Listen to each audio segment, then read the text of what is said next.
कक्षा 8वीं के विद्यार्थियों को ढेर सारा स्नेह। बेटा स्नेह का सही स्वरूप तब जब हम आपको निर्मल और पवित्र बना सकें, और निर्मल और पवित्र होने के लिए क्या सूत्र है? जो काम है उसको पूरी एकाग्रता और लगन के साथ करना। एकाग्रता लगन बढ़ती है तब जब हम किसी भी टॉपिक को इतनी गहराई से समझते हैं कि रटने की ज़रूरत ना पड़े। हम ऐसा अपेक्षा करेंगे कि जो समास हम आपको पढ़ा रहे हैं आपको रटने की ज़रूरत ना पड़े। तो थोड़ा सा 8th क्लास के स्तर से क्रिटिकल कठिन तो है, लेकिन हमने कुछ मेहनत करके कुछ ऐसे प्रश्नों के उत्तर तैयार किए हैं जिनको कि आप बिल्कुल सरल रूप में समझ सकोगे। ऐसा लगेगा कि बिल्कुल ये कठिन है ही नहीं। हमारी पवित्रता और आपकी पवित्रता पर निर्मल है कठिन काम को सरल कैसे बनाया जा सकता है। तो चलो हम चलते हैं। हमने कल समास की परिभाषा समझी थी, तत्पुरुष समास और द्विगु समास समझा था, और उसको थोड़ा सा हम सामान्यतः इस रूप में देखना चाहेंगे कि संक्षेप में कैसे हम किस चीज़ को समझ सकते। जैसे एक समास है बहुब्रीहि समास, थोड़ा सा उच्चारण देखिएगा बेटा, बहुब्रीहि समास है ना, दिख रहा है बेटा। एक बहुब्रीहि समास की परिभाषा सीधा है कि जिसमें जो कहा जा रहा है उससे कुछ अलग अर्थ निकले। परिभाषा भी है कि जब समास में पूर्व पद मतलब पहले वाला पद, उत्तर पद मतलब बाद वाला पद के अतिरिक्त कोई अन्य पद प्रधान हो, मतलब जो सामने नहीं है वही प्रधान हो, उसी का कोई महत्व हो, तो बहुब्रीहि समास कहलाता है। जैसे इसमें लिखा चंद्रशेखर। अब देखो चंद्रशेखर का कोई अर्थ नहीं निकल आ रहा है, चंद्र और शेखर, लेकिन सच्चे अर्थ में देखा है चंद्र है, शेखर है मस्तक पर जिनके, अर्थात कौन से? शंकर जी। या नीलकंठ, अब नीलकंठ का कोई अर्थ नहीं निकल रहा है, नीला है कंठ जिनका, अर्थात अर्थ निकालें वो भी शंकर जी। नीलकंठ होता है ना, वो उन्होंने गरल पान किया था, विषपान किया था, इसलिए नीलकंठ हो गया। जैसे वीणा पाणी, वीणा यानी वीणा का अर्थ होता है जो बजती है, वो एक प्रकार का यंत्र, और पाणी मतलब हाथ में लिए हुए। वीणा है हाथ में जिनके, अर्थात तीसरा अर्थ निकल रहा है सरस्वती जी। यहाँ मूल भाव बेटा समझाने का भाव यह है कि जब कोई दो शब्द मिलें और कोई तीसरा अर्थ निकले वहाँ बहुब्रीहि समास होता है। इस तरह से बहुब्रीहि समास का स्पष्ट हुआ। अब होता है द्वंद्व समास। द्वंद्व समास में क्या होता है? जब समास के दोनों पद प्रधान होते हैं। समास में क्या दोनों पद प्रधान होते हैं? मतलब कोई भी पद क्या होता है, छोटा बड़ा नहीं होता है, और दोनों के बीच में योजक चिन्ह और योजक शब्द जो होते हैं कौन से? और, तथा, एवं, या, अथवा का लोप हो जाता है। योजक शब्द जैसे आपको उदाहरण बताएं, आशा और निराशा, ये देख रहे हैं ना, आशा और निराशा, यहाँ और शब्द जुड़ा है ना, आशा और निराशा को जोड़ रहा है। अब यहाँ इस समास में क्या होता है, और शब्द हट जाता है, तो क्या हो गया? आशा निराशा। बीच में कौन सा चिन्ह हो जाता है? संयोजक चिन्ह हो जाता बीच, है ना। जैसे यहाँ लिखा है माता और पिता, है ना, ये देख माता और पिता। अब यहाँ और हट जाएगा और दोनों पद प्रधान है, अपने आप में पूर्ण है, तो यहाँ पर हो गया माता पिता। द्वंद्व समास मतलब द्वंद्व मतलब एक से, दोनों में एक सा पावर, भले विपरीत पावर हो, जैसे दिन जितना उजीला रहता रात उतनी ही अंधेरे वाली होती। दोनों में एक सा पावर हो, नेगेटिव पॉजिटिव कुछ भी, और बीच में अयो और, तथा, अथवा आदि शब्दों का क्या लोप हो जाए, उसको हटा दिया जाए, और बीच में कौन सा चिन्ह आ जाए? इस संयोजक चिन्ह आ जाए, वो क्या कहलाता है? द्वंद्व समास। आखिरी समास है जिसमें पूर्व पद यानी पहले वाला पद अव्यय हो। अव्यय जानते बेटा, अपन पढ़ के आए हैं, अविकारी शब्द पढ़ के आए ना, अविकारी जिसका कोई व्यय ना हो, परिवर्तन ना किया जा सके, वो अव्यय कहलाता है। आपको सामान्यतः हमने पहले आपको स्पष्ट किया है बेटा। इसको यदि हम इंडेक्स में देखें तो अविकारी शब्द मतलब जिसमें कोई भी परिवर्तन ना हो, ज्यों कहते हो। जैसे और शब्द अव्यय है कि नहीं है, तथा शब्द अव्यय है कि नहीं है, यानी जिसमें किसी भी तरह से कोई परिवर्तन नहीं होता है, तो वह क्या कहलाता है बेटा? अव्यय कहलाता है। अव्यय की परिभाषा हमने सामान्यतः देखी थी कि जिसमें किसी भी तरीके से कोई परिवर्तन नहीं होता। देखो ये परिभाषा भी हमने देखी थी, क्या है कि जिन शब्दों में क्या होता है, जिन शब्दों में रूप में, वचन में, काल में, पुरुष में अथवा कारक के कारण कोई भी परिवर्तन नहीं होता, जो कोई भी परिवर्तन नहीं होता, वो क्या कहलाता है? अविकारी शब्द या अव्यय कहलाते हैं। कई बार बेटा क्या होता है, शब्दों के कारण हम डर जाते हैं। अविकारी शब्द कहते तो आपको समझ में आ जाता, अव्यय कह दिया तो थोड़ा सा क्या हो गया, डर लगा, या लगा के समझ में नहीं आया।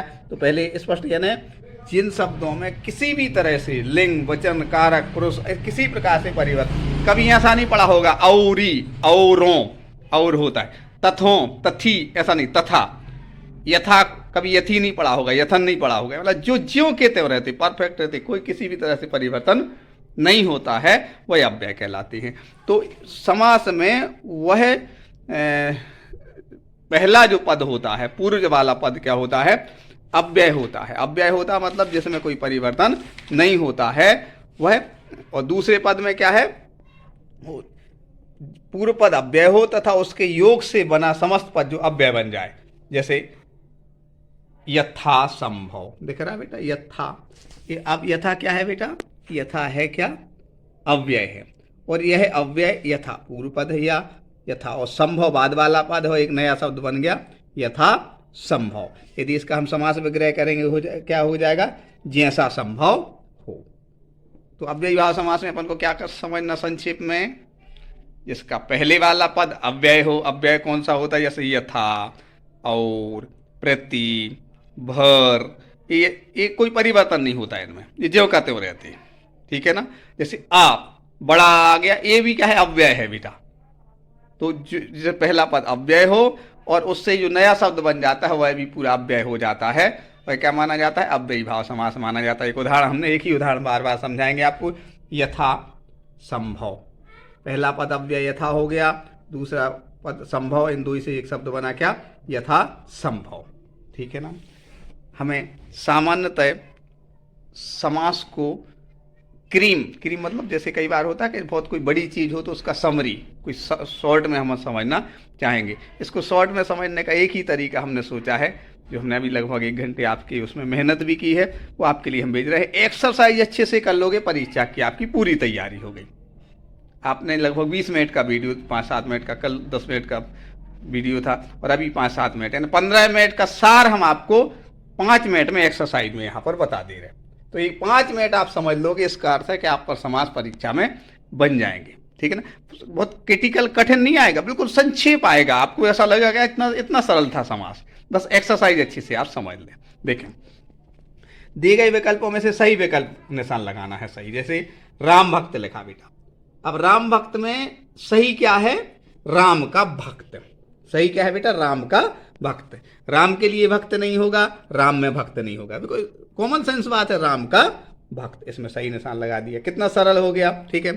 हस्तलिखित, हस्तलिखित में सीधा हस्त द्वारा लिखित, इसको हस्त पर लिखित नहीं, हस्त में लिखित नहीं, बस क्या हो जाएगा, हस्त द्वारा लिखित, ये सही निशान। 2 प्रश्न हो गए। ऐसे ही परीक्षा में संभव रहेगा, एक शब्द आ गया, हाँ स्वाभाविक लगे, हाँ इसका ये अर्थ है। देखें, हार जीत, हार और जीत, ठीक है। हार के लिए जीत नहीं ना, हार में जीत नहीं, बस सीधा सीधा हार और जीत, ठीक है।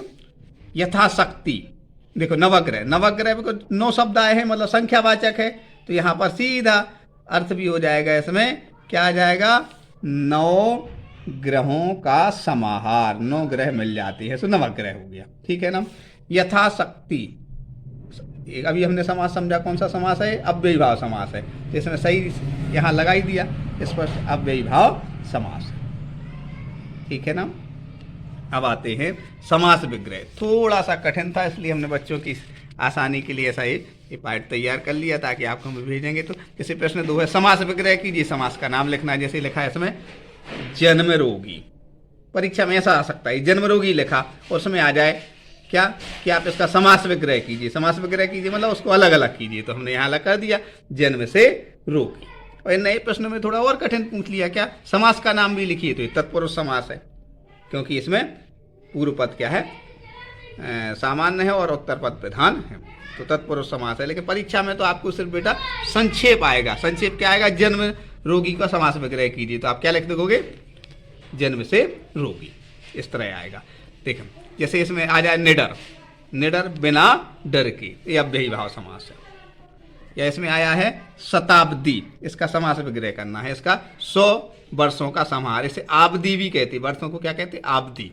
तो यहाँ सर हमने सीधी सरल भाषा में वर्षों ही लिख दिया, 100 वर्षों का समाहार, मतलब यहाँ संख्या आ जाए कौन सा समास, द्विगु समास, ठीक है ना। इसके बाद यहाँ आया है त्रिनेत्र, अर्थात 3 नेत्रों का समाहार, यहाँ भी त्रिसंख्या आ गई तो द्विगु समास हो गया। महाराजा, महान है जो राजा, कर्मधारय समास, महान है जो राजा, कर्मधारय समास। अब प्रश्न क्रमांक 3 है, इसमें भी समास के लिखना है और समास का भेद लिखना। आराम के लिए कुर्सी, आराम कुर्सी। बीच ही बीच में, बीच ही बीच में क्या है, बीचों बीच, जो अव्ययीभाव समास है। इसके बाद आया है तीन भुवनों का समूह, त्रिभुवन, द्विगु समास है। गिरि के लिए धारण करते हैं जो गिरधर, गिरधर अर्थात कौन, कृष्ण जी, बहुब्रीहि समास है, ठीक है ना। और इसके बाद आखिरी है भला है जो मानुष, भला मानुष, भला मानस, मानस है बेटा, मानुष नहीं, यहाँ मानुष भी हो जाएगा, भला है जो मानुष, तो यहाँ पर दो शब्द आते हैं, मानुष भी लिख सकते हैं बेटा और भला मानुष भी लिख सकते हैं, दोनों ही चीज़ें आएंगी। तो आप इसमें भला मानस लिखोगे तो भी चल जाएगा, यदि छुटू की मात्रा लग जाएगी तो भी चल जाएगा, ठीक है ना। इसे कर्मधारय समास कहते हैं, ठीक है। प्रश्न 3 हो गया। प्रश्न 4 में क्या पूछ रहे हैं, निम्नलिखित 3 उदाहरण लिखना है समास, अव्ययीभाव समास के 3 उदाहरण यहाँ पर हमने बता दिए, यथाशक्ति, प्रतिदिन, वेशक। और बहुब्रीहि समास के 3 उदाहरण बता दिए, पीणा पाणी, चंद्रशेखर और चक्रधर। ये पूर्ण विराम लगा है, धरा नहीं लिख देना बेटा, ना शुद्ध हो जाएगा, ये पूर्ण विराम लगा बेटा, है ना, ध्यान से। इसके बाद आ जाता है गा, द्विगु समास के 3 उदाहरण, त्रिलोकी, नवग्रह और चौराहा। इस तरह से प्रश्न 4 पूर्ण हो गया। प्रश्न 5 थोड़ा डिटेल में पूछा है, क्या पूछा है इन्होंने कि निम्नलिखित समस्त पदों की समास विग्रह करना है, घुड़सवार, घोड़े पर सवार, एक वाक्य भी बनाना है इन्होंने कहा है। तो महाराणा प्रताप घुड़सवार थे, घुड़सवार होकर मतलब घोड़े पर बैठ करके सवारी करके युद्ध में गए थे, घुड़सवार थे। दूसरा है अकाल पीड़ित, अकाल पीड़ित मतलब वर्षा ना होने से किसान अकाल पीड़ित हैं, अकाल से पीड़ित। और इसके बाद आता है राजकुमार, राजा का पुत्र, यानी राजकुमार ने राजा से बात की, मतलब राजा का पुत्र माना जाता राजकुमार। इसके बाद देश भक्ति, देश के लिए भक्ति, भारत में अधिकांश लोगों में, थोड़ा सा ध्यान देना बेटा, इसमें मैं लिखा है भी, अधिकांश लोगों में देशभक्ति है। इस तरह ही हमने एक्सरसाइज की। इसके बाद जो नीचे वाले दीर्घ उत्तरीय प्रश्न है, 8th क्लास के स्तर से इतने कठिन प्रश्न आपके लिए संभावित नहीं है, इसलिए आपको इसकी पढ़ने की अभी ज़रूरत नहीं है। 9th में यही चैप्टर है, समास सोच को तब उस दृष्टि से आपके 9th के स्तर पर आएगा। समझ में आया? आज हम एक्सरसाइज भेज रहे हैं आपके लिए, आप अच्छे से लिखना, समझना, जो भी समझ में नहीं आया आप व्हाट्सएप के माध्यम से हमसे जिज्ञासाएं रखना, उसके हम डाउट क्लियर करेंगे। सबसे बड़ा डाउट तो आपको यही होगा सर इतना कठिन विषय कैसे तैयार करेंगे। कठिन हमने सरल बना दिया ना बेटा, एक्सरसाइज करके। एक्सरसाइज मतलब कि आपको एक्सरसाइज ऐसे भेज दिए और संक्षेप में समझा दिए। संक्षेप में समझाए वाला ऐसा नहीं है कि परीक्षा की दृष्टि से संक्षेप है, परीक्षा की दृष्टि से तो विस्तार से ही समझाया है। इस सिलेबस की दृष्टि से आप 8, 5, 13 वर्ष की उम्र में आप समाज को किस रूप में ग्रहण कर सकते हैं, इस आधार से हमने संक्षेप किया है। जीवन में खूब सुख आए, यदि हम कोई भी काम करें, कम करें, अच्छे से करें, तो हमारी योग्यता बढ़ती है। ढेर सारा स्नेह।